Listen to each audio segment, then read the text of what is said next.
안녕하세요.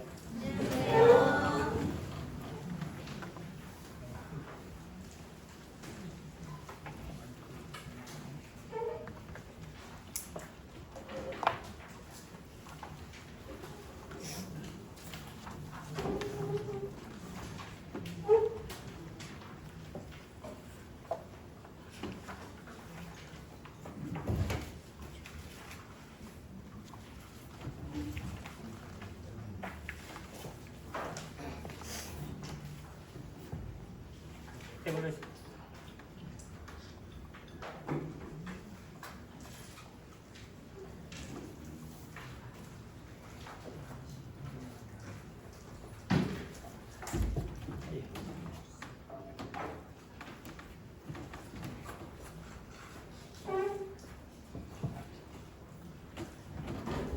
그저께 저쪽에 잘 안 보여가지고 태블릿을 갖고 오니까 조금 더 잘 보이는 것 같아요.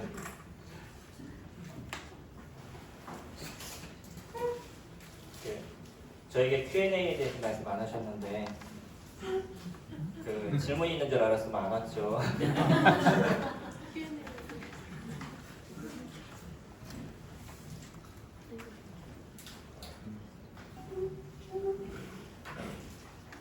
네, 안녕히 주무셨어요? 네.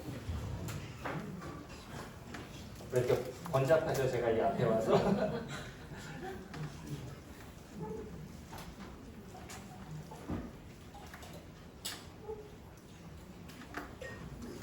어제 형제님들 같이 교제하는 거 들으면서 많은 감사가 됐었고요. 어제 얘기했던 이지영 씨, 그분의 나이가 지금 40대밖에 되지 않아요. 근데 어릴 때 부모님이 어려움이 있어서 집이 많이 힘들어졌던 것 같아요. 그래서 학교를 다닐 때 전교 아이들 중에 5명만 주는 급식이 있답니다. 다른 아이들도 이제 급식에 이제 기초생활 수급자들은 급식이 나오죠. 뭐 지금 같은 경우에는 모든 학생들이 다 급식이 되지만 예전에는 특별한 아이들만 줬던 시절이 있었었죠. 근데 그때 기초 수급자 아이들은 그냥 반에서 이렇게 나눠줬는데 전교에서 한 5명 되는 아이들만 특별하게 주는 급식이 있었어요. 특별하게 주는 것까지는 좋은데 이 급식을 밑에 층에 내려와서 받아가게 하더래요. 거기에다 색이 파란색이래요. 그러니까 누구든지 다 알 수 있는 거잖아요. 그러니까 그거를 들고 가는 아이들의 마음에는 얼마나 어려움이 되겠어요. 근데 또 애들이 뭐 좋은 아이들도 있지만 안 좋은 아이들도 있으니까 일부러 옆에 와서 얘기하는 거예요. 야, 너는 왜 도시락통이 파란색이야? 라고 물어본대요. 얼마나 아이가 그게 이제 큰 상처가 됐겠어요. 근데 뭐 이 친구가 그렇게 얘기하더래요. 이거 전교 1등만 주는 거야. 그러니까 자기 스스로가 이길 수 있는 힘을 키워간 거죠. 어릴 때부터. 집에 참고서 살 돈이 없어서 남들이 버린 참고서 그거 갖다 달달 외워가지고 그래서 서울대를 거의 수석으로 들어갔을 겁니다. 근데 이 친구가 하는 얘기가 이제 맹자 얘기를 하는데 맹자가 그런 얘기를 했다 그러더라고요.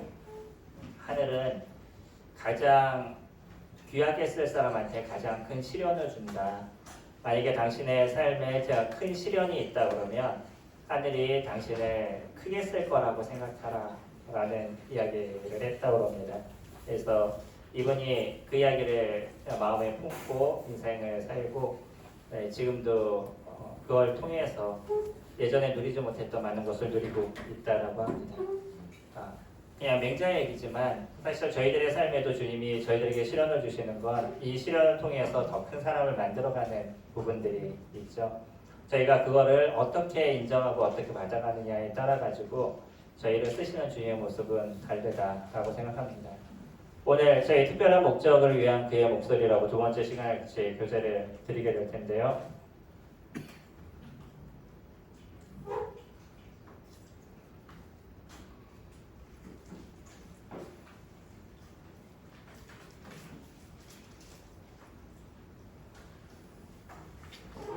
하나님께서 특별하게 쓰셨던 분들을 저희 같이 한번 살펴보고 또 이분들을 쓰셨던 주님의 마음과 또 저희들을 주님께서 어떻게 쓰실지를 저희 같이 생각해보는 시간 갖기로 원합니다. 아브라함을 이스라엘을 얘기하면 아브라함을 빼놓고 얘기할 수 없죠. 그래서 아브라함을 저희가 잠시 살펴보는 시간들을 가질 텐데요. 어쩌면 우리는 아브라함이 갖고 있었던 좋은 부분만을 생각하고 있는지도 모르겠습니다. 아브라함에게 주셨던 하나님의 축복과 은혜, 그거에 대해서 많은 생각들을 저희들이 가지고 있죠. 그러나 그 이면에 있었던 아브라함의 어려움과 아픔에 대한 것들은 또 저희가 고민할 필요가 있죠. 아브라함을 쓰셨던 주님의 모습은 그를 그냥 쓰시지 않으셨다는 거 저희들이 알잖아요. 많은 시련과 어려움의 문제가 있었었는데 그 어려움의 문제를 잘 헤쳐나갈 수 있는 힘이 아브라함에게 있었죠. 저희 창세기 말씀 12장 같이 살펴보도록 하겠습니다. 창세기 12장입니다.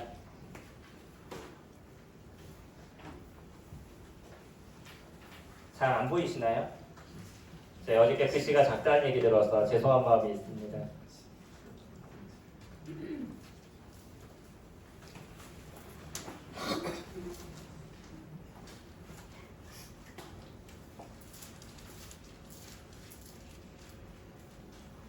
(12장) 1절부터 저희 같이 보시면요.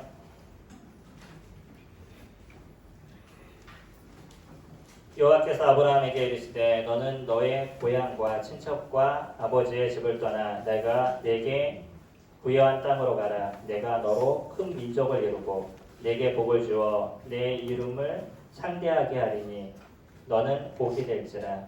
너를 축복하는 자에게는 내가 축복을 내리고 너를 저주하는 자에게는 내가 저주하리니 땅의 모든 족속이 너로 말미암아 복을 얻을 것이라 하시니라. 이게 아브라함에게 하셨던 말씀이고요. 하나님께서 그에게 하셨던 말씀을 듣고 아브라함이 그 길을 떠나게 되죠. 그리고 가나안 땅으로 향하게 됩니다. 하나님께서 약속하셨던 게 있죠. 첫 번째 보면 큰 민족을 이루게 하겠다라고 얘기를 하셨죠. 하나님의 약속처럼 이스라엘 백성들은 지금 작은 나라인 것 같지만 그러나 전 세계의 유대인들이 엄청나게 퍼져 있죠. 민족적으로도 그렇게 볼 수 있고요. 뿐만 아니라 그 영적인 후손이라고 얘기할 수 있는 저희들이 예수 그리스도를 믿고 그 안에서 거하는 이 놀라움이 이루어지고 있고요. 나중에 다시 한번 보여드리겠는데 두 번째 뭐라고 얘기하냐면 그의 이름을 크게 하시겠다라고 얘기하셨죠. 2절에서 얘기하신 것처럼 아브라함의 이름이 얼마나 커졌는지는 저희들이 알고 있습니다. 그리고 그가 복의 근원이 된다라고 3절에서 얘기를 하고 있죠. 하나님께서 이렇게 아브라함을 부르시면서 아브라함을 통해서 하실 일에 대해서 이야기를 하셨는데 그 이야기를 들었을 때 아브라함이 75세에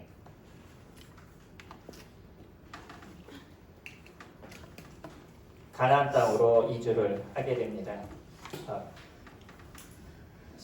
히브리서 11장 8절에서는 뭐라고 얘기하냐면 그가 어디로 갈지 알지 못했으나 말씀을 따라 갔다라고 얘기하고 있어요.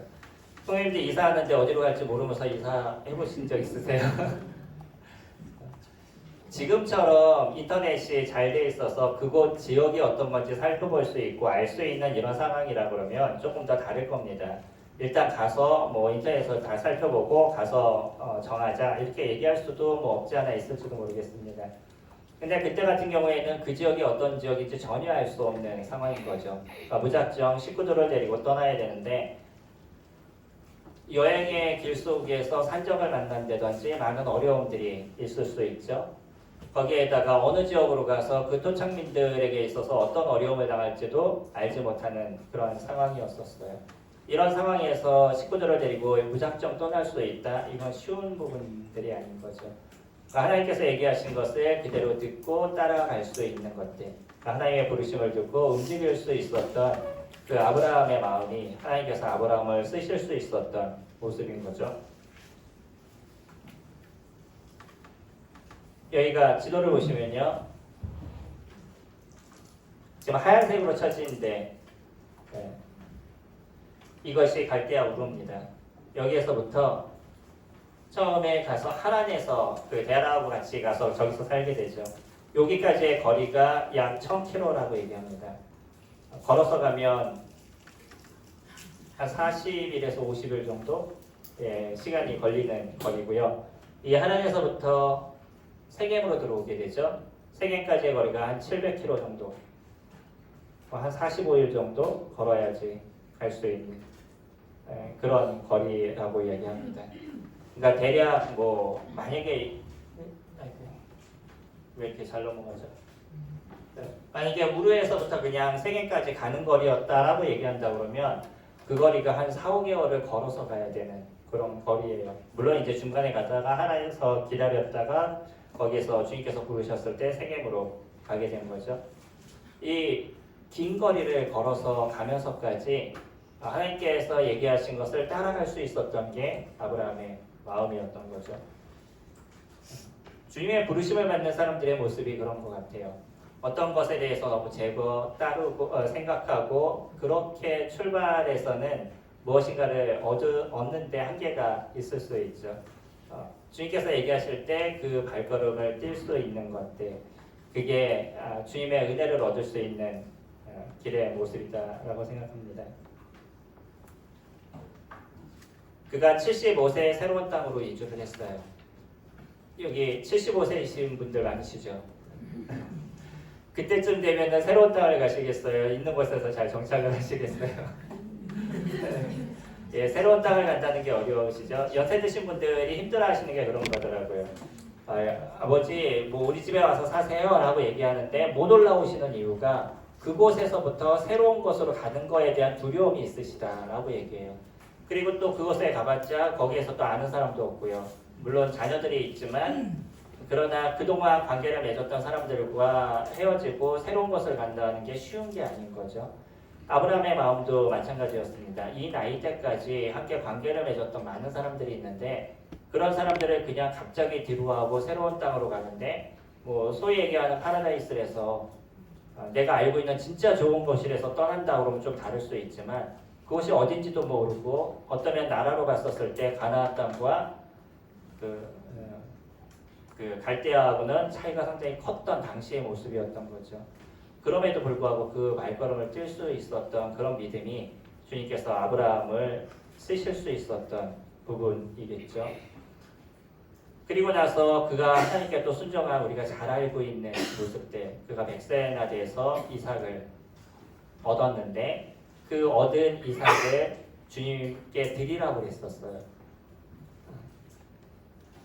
100세의 아이를 얻는 게 기적이었는데 이 기적에 얻었던 아이를 하나님께서 드리라고 했었을 때 그것을 드릴 수 있었던 게 아브라함의 마음인 거죠. 제가 자녀들이 셋입니다. 지금 31, 29, 27인데요. 이 아이들 중에 누구 하나를 주님께서 달라 그러면 제가 줄 수 있을까 고민을 많이 하죠. 아브라함이 줄 수 있었던 이유가 무엇이었을까요? 하나님께서 얘기하실 때 그 외아들을 하나님께 드릴 수 있었던 것. 예. 아브라함의 마음은요, 하나님의 말씀을 붙잡을 수 있었다는 거예요. 하나님께서 그의 자녀를 통해서 많은 민족을 낳게 할 것인데 그게 첩도 아니고요, 종의 자녀도 아니고요, 그 사라의 자녀를 통해서 그 일을 하신다는 것에 대해서 아브라함은 그것을 믿었던 거죠.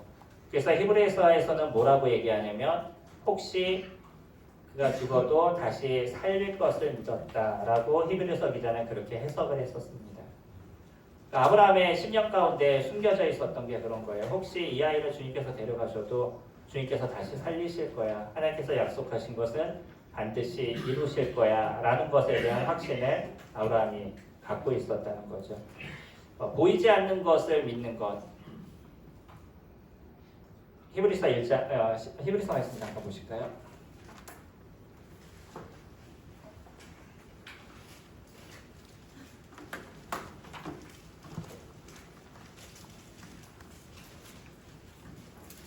저희가 잘 아는 히브리서 11장 1절. 믿음은 바라는 것들의 실상이요 보이지 않는 것들의 증거다라고 얘기하죠. 바라는 것의 실상이에요. 보이지 않는 것의 증거라고 얘기해요. 근데 사람들이 조금 착각하는 거는 바라는 걸 내가 바라는 거라고 생각해요. 그러니까 내가 무엇인가를 바라면 그것이 이루어질 거라고 생각하는데 이건 내 생각인 거죠. 여기서 바라는 건 무엇이 중심이냐면 하나님께서 얘기하시는 것을 저희들이 바라는 거죠. 하나님께서 얘기하시는 걸 내가 바랄 수 있는 것, 그리고 하나님께서 얘기하신 거지만 보이지 않는 것, 그것을 내가 믿을 수 있는 것. 그랬을 때 하나님께서 그것을 이루시는 거죠.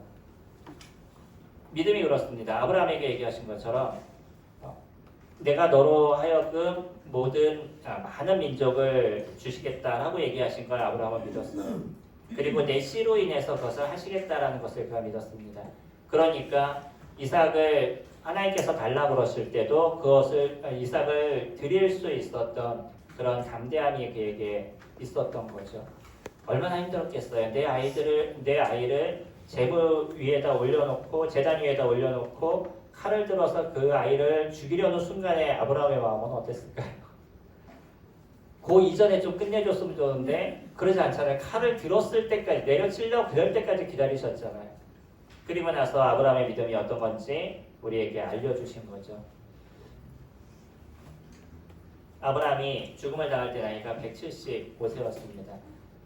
하나님께서 부르시고 나서 하나님과 함께 살아갔던 시간이 100년의 시간을 그가 살아가게 되는데 그 많은 시간 속에서 조금 실수하는 경우도 중간중간 저희들에게 보여주지만 여전히 하나님을 의지하는 것이 무엇인지를 저희들에게 잘 보여준 게 아브라함의 모습이었던 거죠. 그래서 아브라함을 하나님께서 부르실 때는 아브라함이 하나님께 어떻게 순종했는지의 모습이 중심이었던 거죠.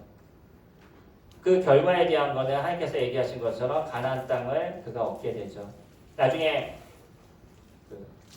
사라를 장사하기 위해서 헤브론 땅을 사잖아요. 이 헤브론 땅을 산 것이 가나안 땅이 실질적으로 아브라함의 수중에 들어온 하나의 모습을 저희들에게 보여주고 있어요. 그 돈을 지불하고요. 그리고 그 땅을 사게 되고 거기에 그가 장사를 지내게 되는데 나중에는 여호수아로 인해서 가나안 땅을 실질적으로 점령하게 되고요. 이 이후로 바벨론에 의해서 멸망을 당하게 되지만 70년 뒤에 다시 귀환할 수 있도록 주님께서 도우시죠. AD 70년에 로마에 의해서 다시 멸망을 당했지만 1948년에 다시 이스라엘이 독립을 하게 되죠. 그래서 지금의 이스라엘이 잘 형성되고 있는데 또 전쟁을 하고 있죠. 이들은 끊임없는 싸움을 싸우고 어떤 면에서 봤을 때 그렇게 좋은 모습을 보여주고 있지 않아도 하나님께서 약속하신 그 약속은 계속적으로 지금 지켜가고 계신다는 거예요. 마지막 날 천년 왕국이 됐었을 때 실질적으로 그 땅이 이스라엘을 위해서 이루어지는 그 완전함이 그때 나타나게 될 겁니다. 그러니까 하나님의 약속은 끊이지 않는다는 거예요. 하나님께서 말씀하시고 이야기하신 것이 반드시 이루어지는 모습들이 되어져 가고 있죠. 바울의 부르심을 저희 잠깐 생각해 볼게요. 하나님께서 바울을 부르실 때 갈라디아서 말씀 같이 보실까요? 갈라디아서 2장 보시면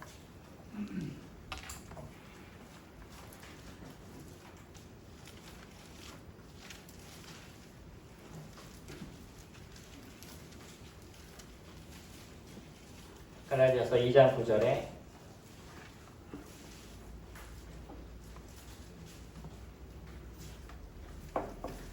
또 기둥같이 여기는 야고보와 게바와 요한도 내게 주신 은혜를 알므로 나와 바나바에게 친교의 악수를 하였으니 우리는 이방인에게로 그들은 헬라인에게로 가게 하려 함이라. 하나님께서 바울을 부르실 때 이방인의 사도를 위해서 내가 너를 불렀다라고 얘기하시죠. 그래서 바울은 이방인에게 복음을 전하게 하기 위해서 불렀고요. 그럼에도 불구하고 누구에도 복음을 전했냐면 유대인을 위해서도 하나님께서 같이 부르시게 되죠. 예수 그리스도 그분의 이름이 전 세계에 흩어질 수 있도록 하나님께서 바울을 부르셨습니다. 그리고 제1차, 2차, 3차 전도 여행을 통해서 엄청난 구원의 역사가 이루어지게 되고요. 그 복음의 씨앗이 지금 저희 가운데도 내려와서 저희가 예수 그리스도를 믿을 수 있는 은혜가 이루어지게 된 거죠. 이 한 사람의 수고가 얼마나 많은 역사를 이루고 하나님의 능력이 드러났는지를 저희들에게 보여주죠. 김광수님 누님 되시는 분하고 제가 그리스 터키를 같이 갔다 왔습니다. 그래서 그때 이렇게 처음 얼굴을 뵀었었는데 그리스 터키를 가서 바울의 전도 여행의 길을 이렇게 쭉 걸어보면서 아직도 그 감동이 마음 가운데 있는 것 같아요. 물론 가보면 아무것도 없이 허허벌 판도 보게 되고요. 뭐 그러기도 하지만 바울이 걸었다는 그 길을 볼 수 있는 게 참 감사의 시간을 보냈었는데 안타까운 거는 지금 거기가 다 무슬림화되어 있잖아요. 기독교인들이 거의 존재하지 않는 0.5% 정도? 0.5%도 안 되는 걸로 알고 있는데요. 5%죠. 예, 5%도 안 되는 걸로 제가 알고 있는데 실질적으로는 한 95%가 투르키예죠. 투르키의 그 인구 중에 95%가 무슬림이라고 이야기합니다. 그러니까 기독교인들이 얼마 안 되는 거죠. 복음이 전했던 그곳에 사단이 다시 한번 잘못된 모습을 뿌리고요. 그 어려운 문제가 있는 것에 안타깝지만 그러나 이것은 투르키의 지역에서 이루어진 것뿐만 아니라 그 이후에 많은 사람들에게 복음이 전해지고 지금 저희들이 그 복음의 은혜를 누리고 있죠.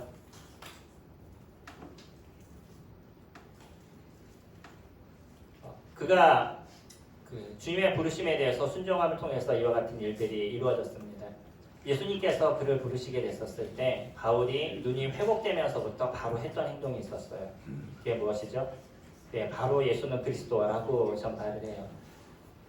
어제까지 죽이겠다고 막 뛰어다니던 사람이 이제는 그 예수 그리스도를 전하는 일을 바울이 했습니다. 제가 어릴 때 교육이 참 중요하다는 생각을 갖게 되는데 제가 주일학교 들었던 메시지가 아직도 기억나는 게 있어요. 저희 선생님 중에 한 분이 그런 얘기를 하셨어요. 어떤 깡패 같은 애가 사람을 막 때리고 그러다가 어느 날 그 사람이 복음을 전하는 사람이 됐어 라고 설명을 해주시더라고요. 나중에 커보니까 이게 바울을 얘기해 주신 거예요. 네, 그래서 그때 머리에 딱 박힌 게 커서도 그런 생각이 이렇게 들었습니다. 얼마나 많은 그리스도인들을 잡아서 감옥에 가뒀던 사람이에요. 네, 그런 사람이 갑자기 예수 그리스도를 믿고 나서 예수님을 선포하는 사람으로 변하게 되는데 믿음이라는 것은 이루어지는 바른 어떤 순종의 모습이 있는 거죠. 놀라우신 예수 그리스도를 알게 됐었을 때 그분을 선포할 수밖에 없는 게 저희들의 심령인 거잖아요.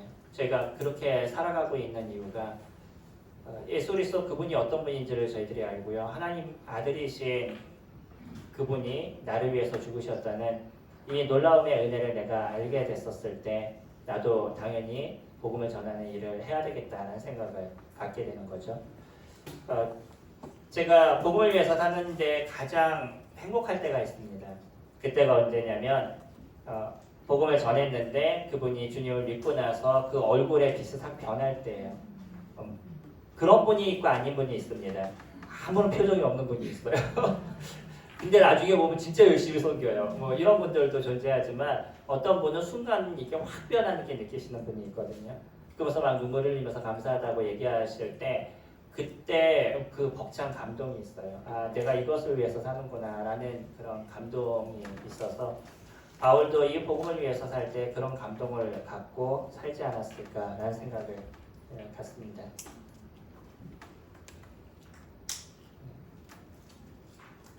지금까지가 살아있는 것 중에 어저께 이제 두 가지 말씀을 드렸었죠. 4살 때 길을 잃었던 것과 7살 때 어머님이 버스를 타서 보냈던 것. 그 중학교 2학년 때 여의도를 놀러 갔습니다. 그때가 추석이었는데 부모님들이 묘에 가자고 얘기하시는 걸 안 간다라고 얘기하고 친구들과 여의도에 자전거를 타러 갔어요. 근데 그 여의도 광장에 아이들이 진짜 많더라고요, 사람들이. 거기서 자전거를 타고 있는데 어느 순간 필름이 딱 끊겼어요. 정신을 차리고 봤더니 저를 중심으로 해서 사람들이 이렇게 뺑 둘러서 저를 보고 있어요. 그래서 이게 뭔가 그러고 나중에 알게 됐는데 눈을 떴는데 사실 몸은 전혀 움직이지 않아요. 알고 봤더니 제가 자전거를 이렇게 타고 쭉 가고 있는데 고등학교 아이였던 것 같아요. 그때 당시 고등학교 형이었던 것 같은데 로라를 타는데 잘 못 타는 거예요. 그래서 쭉 타고 오다가 그냥 옆에서 밀어버렸어요. 저는 이렇게 가고 있는데 옆에서 이렇게 밀어버린 거죠. 쓰지를 못해서. 그러니까 제가 날라서 떨어진 거예요. 그리고 나서 정신을 잃었어요. 양쪽 여기 어깨가 이게 다 부러지고요. 움직이지 못해서 눈은 떴는데 손이 안 움직이는 거죠. 양팔이 다 안 움직이는 상태가 됐고요.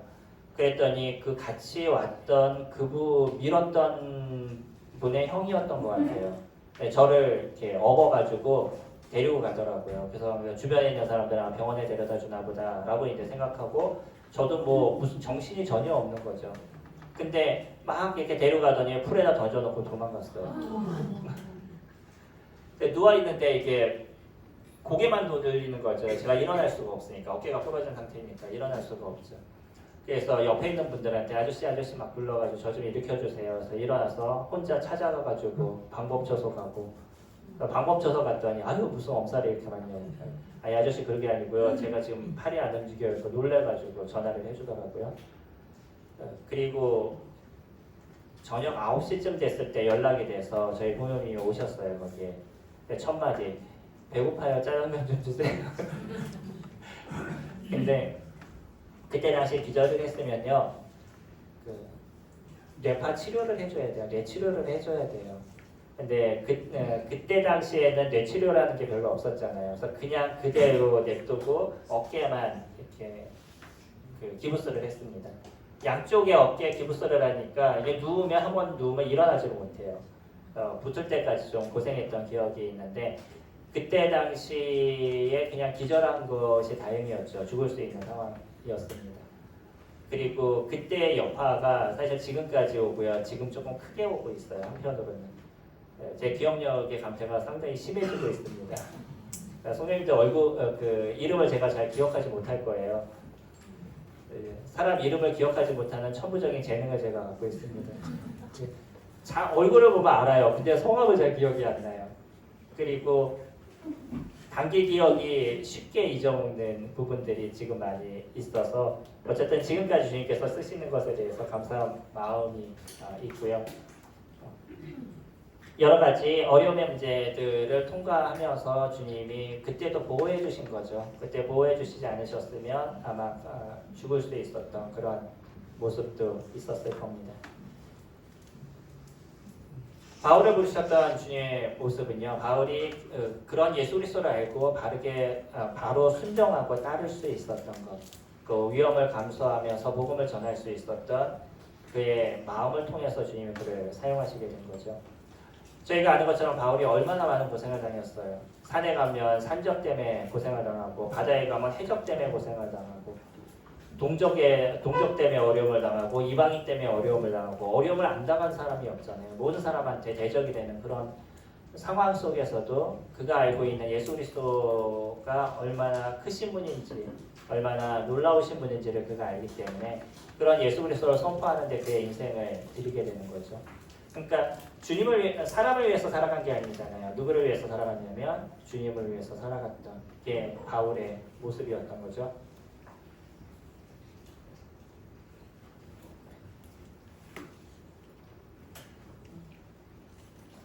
여기가 안디옥입니다. 여기가 네아폴리일 거예요. 가운데 있는 곳이. 네아폴리가 어딘지 아시나요? 바울이 처음에 유럽에 발을 디뎠던, 그러니까 2차 전도여행 때 발을 디뎠던 것이 네아폴리예요. 근데 그 지역에 있는 사람들은 상당한 자부심을 갖고 있더라고요. 거기에는 그 제2차 전도여행을 보면 거기에 복음을 전했던 얘기는 없거든요. 거기서 이제 가서 루디아를 만나게 되죠. 빌립보로 들어가잖아요. 근데 그 지역 사람들이 그렇게 자부심을 갖고 있는 이유가 뭐냐고 물어봤더니 바울이 유럽에 처음 발을 띈 곳이잖아 라고 얘기하더라고요. 그래서 그 지역 사람들은 상당한 자부심을 갖고 있다라고 얘기합니다. 바울이 복음을 전해서 많은 사람들이 주님을 믿게 되고요. 유럽에 있는 사람들, 아시아에 있는 사람들이 주님을 믿었어요. 그뿐만 아니라 신약성경의 다수가 그를 인해서 쓰여지게 되죠. 이 한 사람의 수고가 얼마나 많은 그 역사를 이루었는지를 저희들에게 보여줘요. 지금까지 기독교의 많은 사람들의 순교와 수고들 이런 것들이 있어 왔기 때문에 지금 저희들에게도 복음이 전해진 거죠. 그들이 목숨을 내놓고 살아갔던 삶의 모습이 없었다 그러면 지금 저희들에게도 그런 복음이 전해지지 않았을 겁니다. 이거는 또다시 우리도 그와 같이 흘러가야 될 필요가 있다라는 것을 얘기를 해주죠. 내가 그와 같은 역할을 할 때 또 누군가는 예수 그리스도를 믿을 수 있는 길이 열리게 되고 복음을 들을 수 있는 길이 열리게 되죠. 주님께서는 여러 가지 모양으로 사람들을 부르셔요. 어저께 얘기했던 대가볼리에 있었던 그 귀신 들린 자는 그 지역 사람들에게 복음을 전하기 위해서 하나님께서 그를 부르셨고요. 아볼로는 교회의 성경을 가르치게 하기 위해서 그래서 그를 부르셨고요. 베드로는 신학교회가 세워지는데 놀라운 그 토대를 놓게 되잖아요. 이런 일들을 위해서 각자 어떤 특별한 이유를 통해서 주님께서 그들을 부르신 모습을 저희가 성경에서 찾아볼 수 있습니다. 그럼 누가 이런 특별한 목적의 부르심을 받느냐는 거죠. 이건 사실은 하나님의 주권이잖아요. 하나님께서 그 주권적으로 그들을 부르시고요. 그들을 사용하시는 모습을 갖고 있어서 주님의 뜻에 맞춰서 저희들을 부르시는 모습들을 갖고 있습니다. 그래서 어떤 사람은 선교사로 부르시기도 하고요. 어떤 사람은 교사로 부르시기도 하고 어떤 사람은 전도자로 부르시기도 하고 그래서 그 사람의 은사를 그 사람이 갖고 있는 재능, 은사를 잘 사용하셔서 주님의 나라가 확장될 수 있도록 만들어 가시는 게 주님께서 하시는 일들인 거죠. 그리고 그때 어떤 시대적인 것 아니면 상황적인 것도 잘 사용해 나가십니다. 부평교회가 갖고 있는 상황과 모습에 따라서 주님께서 일을 해나가시죠. 이상형 형제님이 필요하실 때 형제님을 사용하셨고 호정철 형제님이 필요하실 때 호정철 형제님을 사용하시고 그래서 교회의 모습이 더 좋아지고 더 아름다워지는 것이 무엇인지를 주님 생각하시고 그와 같은 일들을 만들어 가시는 거죠. 그랬을 때 교회가 더 성장하고 귀해져 나가죠. 아브라함은 이스라엘의 어떤 태동에 대한 부분들 위해서 그를 부르신 모습을 저희들이 볼 수 있고요. 다윗 같은 경우에는 예수 그리스도가 이 땅에 오시기 전에 그분을 위해서 다윗을 부르셨던 것. 베드로는 아까 얘기했던 교회의 태동을 위해서 불렀다 그러면 스데반은 또 이스라엘의 복음이 확장될 수 있도록. 그러니까 스데반 같은 경우가 제일 불쌍하지 않을까요? 그런 생각 해보셨어요? 바로 전에 6장에서 집사라고 얘기하기 좀 애매하지만 우리가 좀 편하게 얘기하면 집사로 부르잖아요. 이를 위해서 이제 그 부름을 받게 되는데 바로 7장에 가서 죽음을 당하게 돼요. 그럼 이분은 교회의 일꾼으로 세워지고 나서 바로 죽음을 당했어요. 왜 세워놨죠? 이 스데반을 통해서 하나님께서 하신 역사가 있는데 단지 잠시의 어떤 오랜 시간 교회를 위해서 수고하지 않았는데 그가 죽는 모습을 통해서 얼마나 많은 복음의 역사가 이루어졌는지를 알게 되죠. 스데반의 죽음은요. 교회가 제자들이 예루살렘에서부터 흩어지는 역할을 담당하게 됐었어요. 제자들은 아무래도 유대인 사람들입니다. 그래서 예수님께서 얘기할 때도 모든 그 민족에게 복음을 전할 것을 사도행전 1장 8절에서 얘기하셨잖아요. 외우시나요? 사도행전 1장 8절. 오직 성령이 너희에게 임하시면 너희가 권능을 받고 예루살렘과 온 유대와 사마리아와 땅끝까지 이르러 내 증인이 되리라. 이게 예수님께서 하신 얘기죠. 그리고 이 말씀은 사도행전의 개요가 되잖아요. 예루살렘의 복음이 전해지고 유대의 복음이 전해지고 사마리아의 복음이 전해지고 온 땅까지의 복음이 전해지는 그 흐름을 그대로 보여주고 있어요. 주님이 얘기하신 건 그거였어요. 온 땅까지 나가야 된다라고 얘기했는데 제자들이 갖고 있는 유대 사상은 여전히 그 예루살렘에 머무는 거기서부터 흩어지지 않는 모습을 갖고 있었죠. 근데 스데반의 죽음 그리고 야고보의 죽음 이것을 통해서 핍박이 일어나게 되고 핍박으로 인해서 이 제자들이 흩어지게 되죠. 그러면서 복음이 전 세계로 흘러 넘치게 되죠. 스데반도 거기에 또 하나의 사용을 받는 모습을 갖고 있었습니다. 가장 중요한 것, 지금까지 얘기하면서 제일 중요했던 거죠. 뭐냐면 순종하는 자예요. 주님이 쓰신다라고 얘기해도요. 그것에 대해서 순종하고자 하는 마음을 갖고 있지 않다 그러면 주님이 쓰실 수 없는 거죠. 저희들도 주님이 저희들을 쓰시는 데 있어서 네 주님 제가 가겠습니다 라는 그런 마음이 있었을 때 주님이 저희를 쓰시잖아요. 이사야 말씀 잠깐 볼까요? 이사야서 제가 제 것만 넘기고 있죠 지금.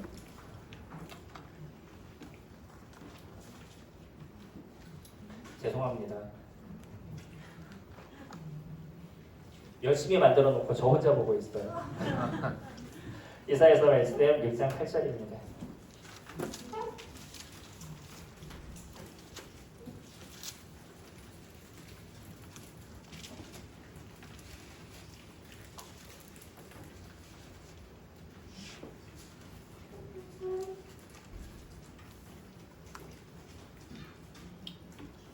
찾으셨나요?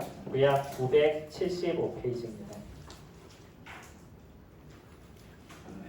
내가 또 주의 목소리를 들으니 주께서 이르시되 내가 누구를 보내며 누가 우리를 위하여 갈고 하시니 그때 내가 이르되 내가 여기 있나이다 나를 보내소서 하였다. 주님께서 부르시잖아요, 이사야를. 그때 이사야가 그 얘기를 들으면서 바로 했던 얘기가 뭐냐면 주님 제가 가겠습니다 라고 이야기를 하죠.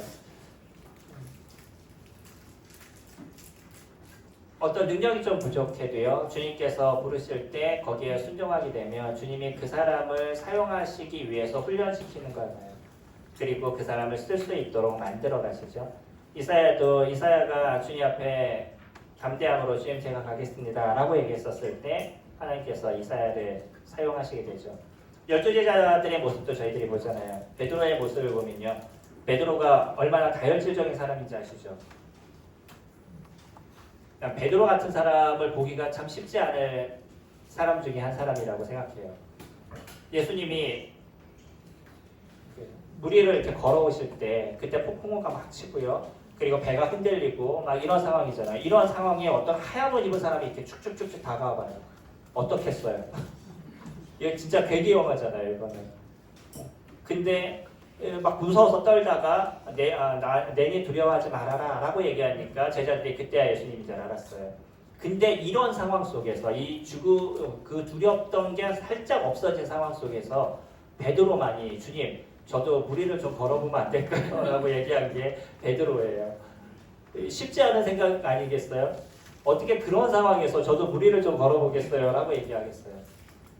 그런 단순한 모습을 갖고 있었던 베드로였기 때문에 베드로가 물 위를 걸을 수 있었던 거의 유일무이한 사람으로, 물론 뭐 엘리야, 엘리사도 그런 모습을 갖고 있었지만 그러한 모습, 그런 은혜를 그가 누렸습니다. 뿐만 아니라 그렇게 다혈질적이지만 여전히 그 마음을 예수님께 드릴 수 있었던 거, 예수님을 사랑했던 그런 마음이 베드로를 통해서 신약교회가 세워지는 귀한 틀을 만들어 가시잖아요. 12명의 제자들을 부르셨어요. 그 제자들이 주님 앞에 순종함을 통해서 이들이 그와 같은 역할을 감당하게 되죠. 베드로는 이 중에서도 3명, 그 수제자라고 얘기할 수 있는 3명 중에 뽑혔었고요. 이 3명 중에서도 가장 으뜸의 모습을 갖고 있었던 게 베드로라서 이런 다혈질적인 사람들을 주님께서 바꾸시고 변화시키셔서 사용해 가시죠. 예수님이 예루살렘을 간다 그러니까 베드로가 예수님 그러면 안 됩니다. 그러시면 절대 안 됩니다. 라고 얘기하는데 이게 이제 조금 심각하게 얘기하면 뭐 예수님 붙들고 막 흔들었다 이런 표현이거든요. 그래서 안 된다고 막 얘기한 거예요. 그런 쓸 때 베드로가 들었던 얘기가 뭔지 아세요? 사다다 내대로 물러가라고 이런 얘기까지 들었어요. 근데 상처를 안 받더라고요. 여전히 주님을 위해서 살았던 게 베드로의 모습이고요. 그 힘들었던 순간에 예수님을 3번이나 부인하잖아요. 근데 3번이나 부인했음에도 불구하고 그의 마음에는 진짜 주님을 부인한 게 아니다 보니까 뒤에서 몰래 쫓아가고 뒤에서 그 예수님을 버리고 도망갔다가 그게 그러고 나서도 마음에 그 부담이 되니까 예수님을 몰래 뒤에서 쫓아갔는데 이게 또 더 안 좋은 모습이 돼서 예수님을 3번이나 부인하게 되잖아요. 이때 나오는 성경 말씀이 있어요. 혹시 패션 오브 크라이스트 보시면 예수님이 십자가에 달리시기 그 이전에 채찍 맞으시면서 쓰러지시는데 그때 그런 예수님과 베드로가 눈이 딱 마주치는 그 기억나시나요? 그 강렬함이 제가 머릿속에서 안 잊어버려요. 베드로가 예수님을 부인하고요. 그리고 나서 닭이 울게 됐을 때 예수님과 눈이 마주치거든요. 베드로의 마음이 어땠을까요? 제가 딴짓을 하다가 갑자기 주님을 기억나게 되면 그런 모습이 아닐까라는 생각을 가질 때가 있습니다. 그런데도 베드로를 주님께서 회복시키잖아요. 요한복음 21장에 가면 네가 나를 사랑하느냐라고 3번 물어보시고요. 그래서 베드로의 마음 가운데 제가 주님을 사랑하는지 주님이 아십니다. 라고 얘기하죠. 그러니까 내 마음을 주님이 아십니다라고 3번째는 좀 다시 한번 생각해보면서 얘기를 하죠. 그런 베드로를 주님께서 귀하게 사용하셨습니다. 저희들이 사실은 베드로가 갖고 있었던 그 다혈질적인 모습보다는 나은 사람일 거예요. 베드로가 갖고 있었던 그 좀 덜 다듬어진 처음의 모습보다 어쩌면 저희들이 더 나은 사람일 겁니다. 그렇다면 주님이 저희들을 더 귀히 사용할 수 있는 부분들이 충분히 있겠죠.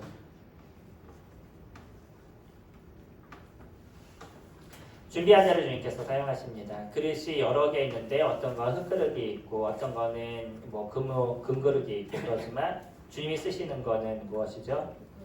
깨끗이 닦여져 있는 그 그릇을 주님께서 쓰신다라고 얘기하죠. 아무리 금그릇이라고 얘기해도요, 그 그릇에 먼지가 가득하다 그러면 저희가 밥을 풀지 못하잖아요. 그러니까 주님께서 저희들을 사용하시는 것도 우리가 능력이 얼마만큼 있다라는 게 중요한 것이 아니라 주님 앞에 쓰임을 받을 만큼 잘 준비되어져 있느냐, 그게 저희들에게서 중요한 부분인 거죠. 지금도 성도님들이 귀하게 주님을 섬기시고요, 많은 그 구원의 역사와 복음을 위해서 뛰고 있는 모습을 갖고 계시죠. 근데 앞으로도 저희가 그렇게 더 아름답게 쓰임을 받기 위해서 준비해야 될 몇 가지가, 전 제일 중요한 것 중에 하나가 성실함이라고 생각해요. 능력이 부족해도요, 그 사람이 성실하면 나중에 무엇인가 드러나게 되더라고요. 아무리 능력이 좋아도요, 한순간 열심히 뛰다가 어느 순간에 그만두는 사람이면 나중에 보면 교회에서 보이지 않는 그런 분들이 많이 있어요. 저희들에게 제일 중요한 것, 성실하게 끝까지 행할 수 있는 것. 저희 교회 후배님들이 저를 인정하는 한 가지가 있습니다. 그 한 가지가 뭐냐면 저 형제는 시작하면 끝은 봐라는 거였어요. 그러니까 제가 능력이 부족하니까 할 수 있는 건 하나가 그거예요. 시작하면 끝을 보자. 개인적으로 갖고 있는 생각 중에 하나가 그거입니다.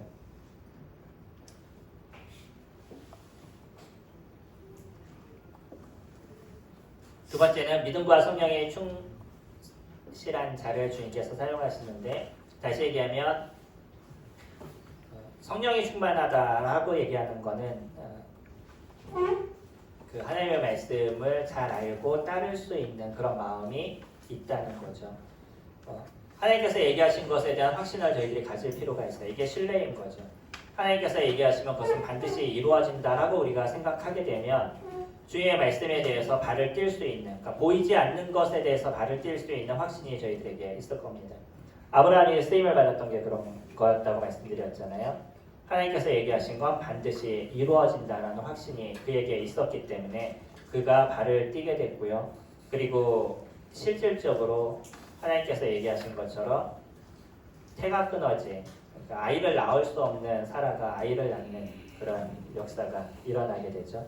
세 번째로는 인격적인 자입니다. 주님께서 저희를 쓰실 때 인격이 부족하면요, 어느 정도 쓰심을 받다가 더 이상 쓰임을 못 받는 경우들을 많이 봅니다. 능력은 있어요. 또 많은 사람들이 봤었을 때도 귀한 재능을 갖고 있네, 귀한 은사를 갖고 있네 라고 생각하는 분들도 있는데, 근데 그 인격이 다듬어지지 않으면 결국은 더 이상의 길을 가지 못하는 일들을 많이 보았습니다. 저희가 저희 스스로를 볼 수 있는 시간들이 필요하잖아요. 소위님들 그 큐티 열심히 하시더라고요. 그렇죠? 매일 큐티를 하신 그것이 우리를 변화시키고 바꿔가잖아요.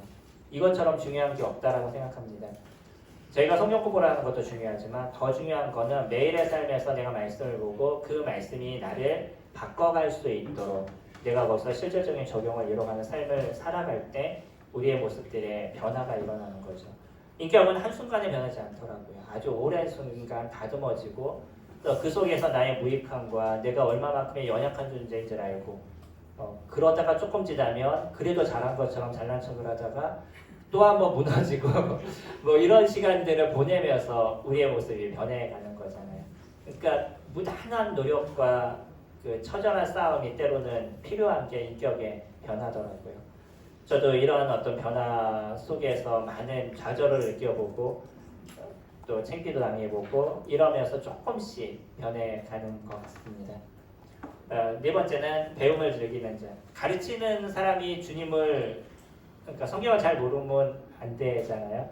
그래서 특히 교사들은 열심히 공부하시는 분이어야 되고요. 최소 성도님들보다는 더 뛰어난 모습을 갖고 있어야죠. 그래야지 가르침을 이룰 수 있죠. 교사라고 얘기하면 학생들보다 더 뛰어나서 학생들에게 더 좋은 것을 가르칠 수 있는 그런 마음을 갖고 있어야 되죠. 제가 저희 교회 예전에 청년회가 없을 때 주일학교를 하다가 갑자기 저희 형제님이 학생회를 맡으라는 거예요. 주일학교 열심히 하고 있는데 갑자기 학생회를 맡으라니까 그 학생회를 하고 있었던 분하고 바꿔버린 거예요. 그래서 이제 조금 어려움이 됐습니다. 이렇게 간 것 때문에. 근데 제가 학생회를 그때 당시에는 학생회는 제가 좀 어려움이 될 것 같아서 그럼 제가 청년회를 하겠습니다 라고 얘기를 하고 그때부터 청년회를 시작했는데 그때 저희 교회 청년이 한 두세 명 정도 됐는데 청년회가 없었었어요. 그래서 없는 청년회를 시작하겠습니다 라고 얘기해서 그때부터 아마 지금까지 거의 청년회를 계속 해왔던 것 같아요. 그 3명을 데리고 같이 기도하고 이러면서 청년회를 했었는데 나중에 청년들을 가르치다 보니까 제가 더 모르더라고요. 너무나 창피했었어요. 그리고 나서 제가 선택한 게 CTI를 선택했습니다. 3기로 CTI를 갔다 왔었는데 그때가 13명만 있었어요. 그 기수가. 그때 조금 CTI에 어려움이 있어서 많은 사람들이 들어오지 못하고 13명 그 원생이 13명이었는데 저희는 너무 좋았어요. 조용해서. 저는 이제 배워야 된다는 생각 때문에 공부를 위해서 갔기 때문에 다른 게 그렇게 중요하지 않았습니다. 아는 게 중요했어서 그 조용한 가운데 들을 수 있었던 게 저에게 은혜였었고요. 그런 시간들의 어떤 변화들이 또 주님이 저를 쓰시는 부분들이 되었던 것 같습니다. 지금의 그러면서 제가 한 가지 좀 놓치고 있었던 게 뭐냐면 저희 집에 TV가 없었어요. 지금도 물론 저희 방에는 TV는 없는데 이제는 인터넷이 잘 돼서 인터넷으로 잘 보고 있더라고요. 그래서 옛날에 TV가 없으니까 세상 돌아가는 걸 너무 몰랐었어요. 그게 한편으로는 조금 어려움이 되더라고요. 네, 사역을 하다 보니까 그것만 그렇게 해가지고 좀 쉽지 않았었어요. 그래서 오히려 사역을 하면서부터 그 드라마도 좀 보게 되고 뭐 다른 프로도 좀 보게 되는. 그러니까 그렇다고 뭐 정주행하는 것보다는 그냥 짤 있잖아요. 그런 거를 봐서 세상이 이렇게 돌아가고 있구나라는 것을 아는 시간을 좀 이렇게 가졌습니다. 누군가 저에게 얘기하더라고요. 형님 TV 좀 보세요. 라고 대놓고 얘기하는 경우도 있었어서 왜 그런지에 대해서 나중에 조금 고민을 하게 됐습니다. 그러니까 세상을 제가 너무 모르면 성도님들은 알 수 없잖아요. 성도님들이 갖고 있는 아픔과 어려움들. 그러니까 일꾼들은 항상 그러죠. 열심히 채찍질만 하잖아요. 왜 어려워하는지 왜 안 가는지에 대해서 생각하지 않고 채찍질만 계속하게 되죠. 그러니까 내가 세상을 잘 모를 때 그런 모습들이 되더라고요. 그래서 변해가는 세상을 좀 잘 알아야 되고요. 그래야지만 다른 것을 알려줄 수 있는 부분들도 될 수 있겠죠. 부평교회는 그런 부분에 있어서 많은 준비가 된 교회라고 생각이 됩니다. 그래서 앞으로도 좋아질 수 있는 부분들이 참 많으시고요. 제가 그 교회가 변화가 있다는 게 참 귀한 것 같아요. 그래서 계속 변화하시고 또 선생님들도 더 많아지시고 복음의 역사들도 귀해지시는 일들이 이렇게 오랜만에 왔었을 때 감사한 마음이 있습니다.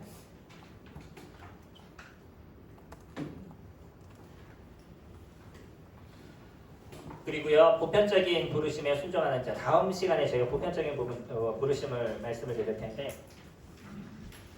보편적인 부르심에 순종하는 자를 주님께서 쓰실 겁니다.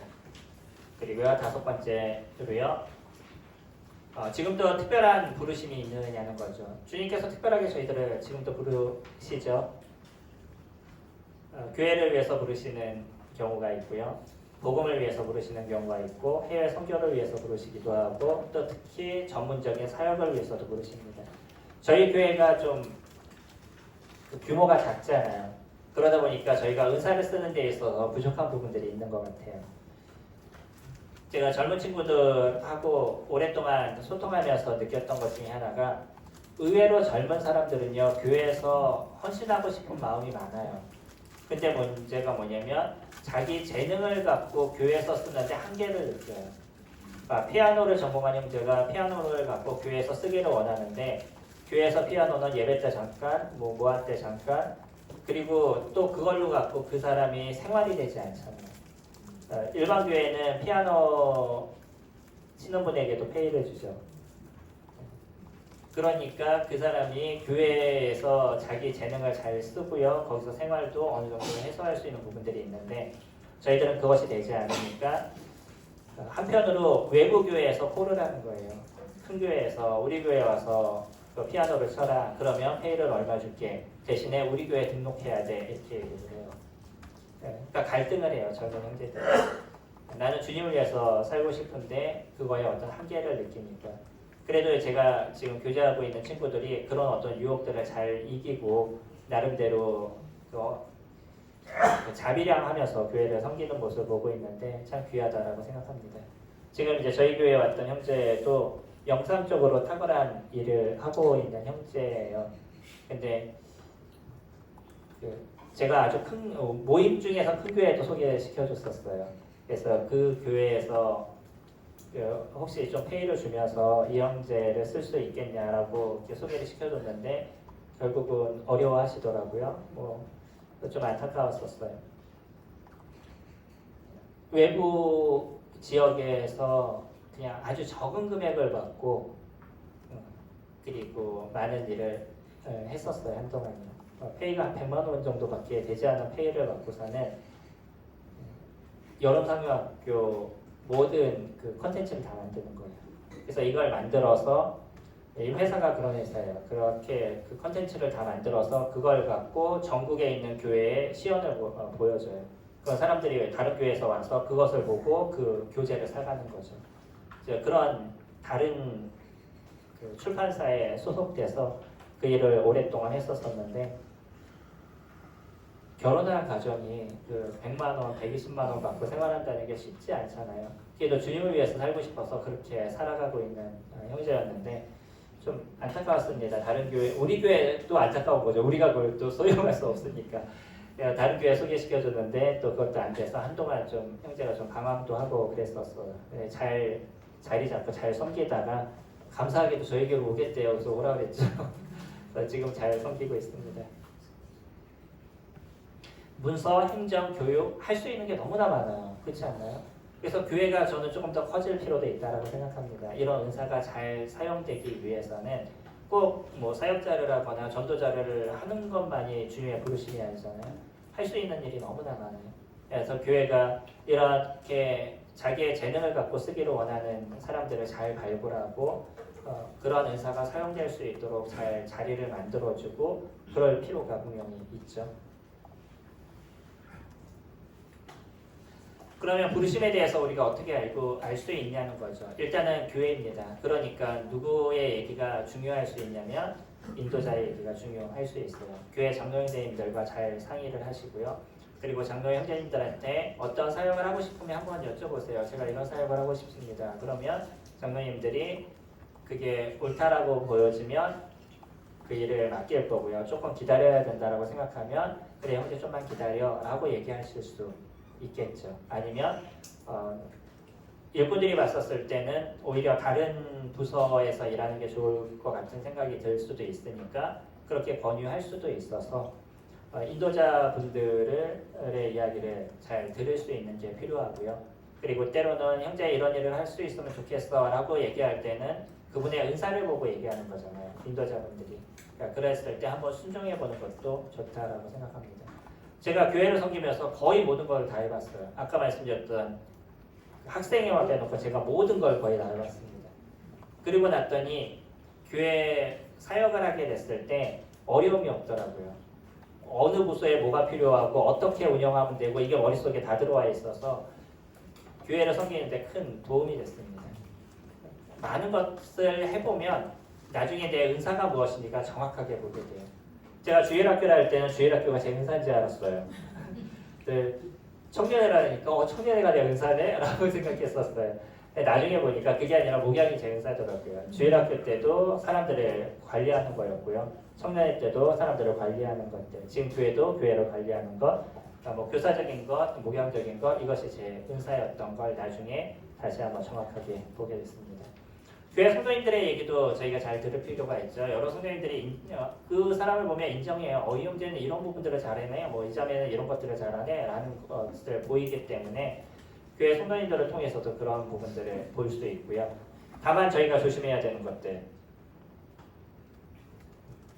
말씀을 받았다라고 얘기할 때 조심할 필요가 있을 겁니다. 다음 시간에 제가 그거는 좀 다시 말씀드릴 텐데,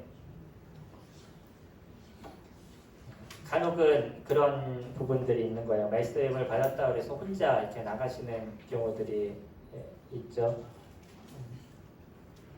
뭐 주님이 그렇게 쓰실 때도 있었던 것 같아요. 그것을 통해서 교회가 확장되는 부분들이 될 수도 있지만, 그러나 교회라는 건 좀 전 다르다고 생각합니다. 교회는 교회 안에서 일들이 이루어지고요. 교회가 그것을 보낼 수 있는 부분들이 될 수 있어야 교회의 기능이 만들어져 가는 거죠. 요즘 인터넷 예배를 드리는 교회들이 많은 거 아시죠? 그리고 교회를 안 나가요. 어떻게 생각하세요? 충분히 예배를 드리고요. 인격적으로 잘 변해요. 어떻게 생각하세요?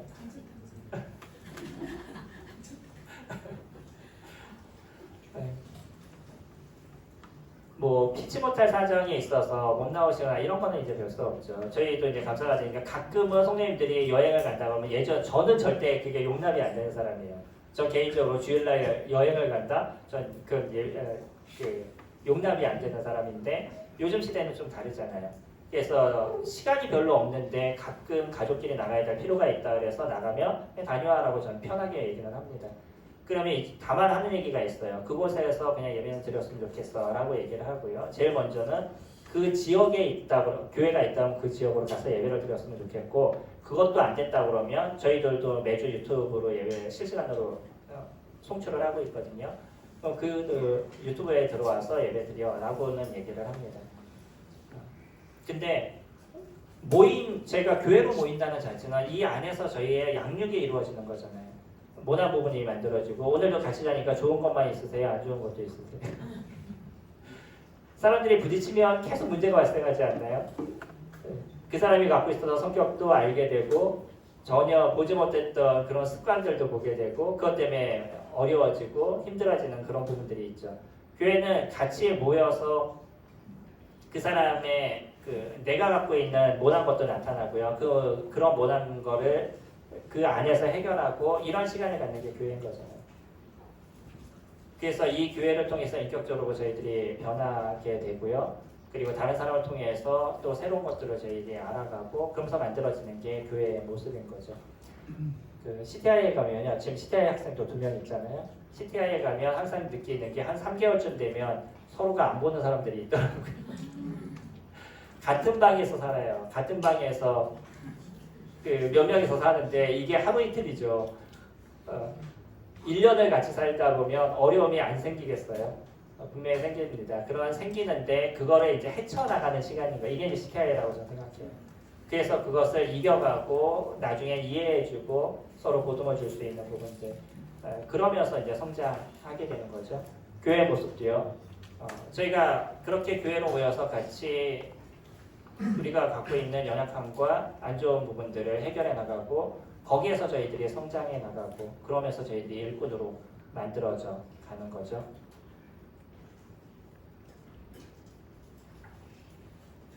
특별한 부르심은요. 주님의 주권 안에 놓여져 있습니다. 그거는 부인할 수도 없는 부분인 거죠. 그러나 주님이 저희들을 부르셨을 때 내 재능과 내 은사를 갖고 주님께서 부르셔요. 그런 걸 갖고 주님 부르셨을 때 내가 순종할 수 있는 마음을 내가 가져가고 있느냐. 내가 주님 앞에 순종할 수 있는 그 심령이 있으면 주님은 어떠한 방법이든 저희들을 바꾸셔서 사용해 가십니다. 제가 그것을 확신을 갖고 있어요. 저는 절대 사역자가 되지 말자 굳게 생각했던 사람 중에 한 사람이었었어요.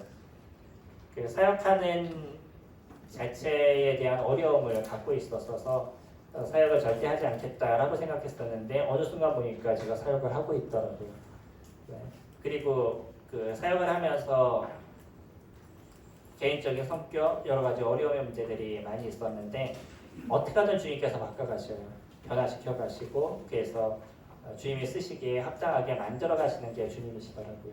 그래서 내가 주님을 인정하고 주님이 하시는 것에 대해서 내가 순종해 갔었을 때 더 많은 열매를 맺게 하시고 또 사람들에게 유익을 주는 존재로 주님께서 만들어 가시더라고요.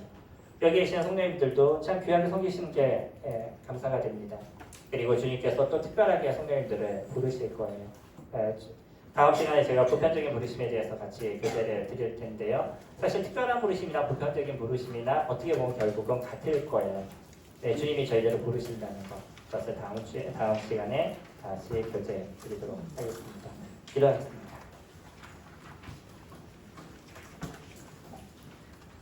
존귀하신 아버지 하나님, 아브라함을 부르시고 바울을 부르셨던 주님, 그들을 부르심을 통해서 주님께서 그들을 아름답게 사용하실 때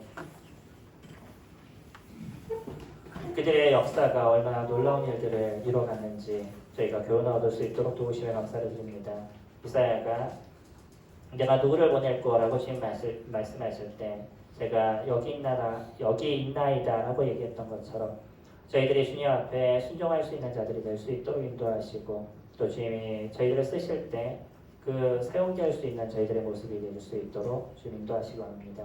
주님께서 특별하게 누구를 부르시는 모습을 갖고 계시지만 여전히 저희들을 부르신다는 것을 저희들이 기억할 수 있도록 인도하시고 주님의 손에 들린 저희들이 될 수 있도록 이끌어 주시기 바랍니다. 이 시간에 함께 하신 주님 앞에 감사를 드립니다. 예수님의 이름으로 기도했습니다. 아멘. 수고하셨습니다.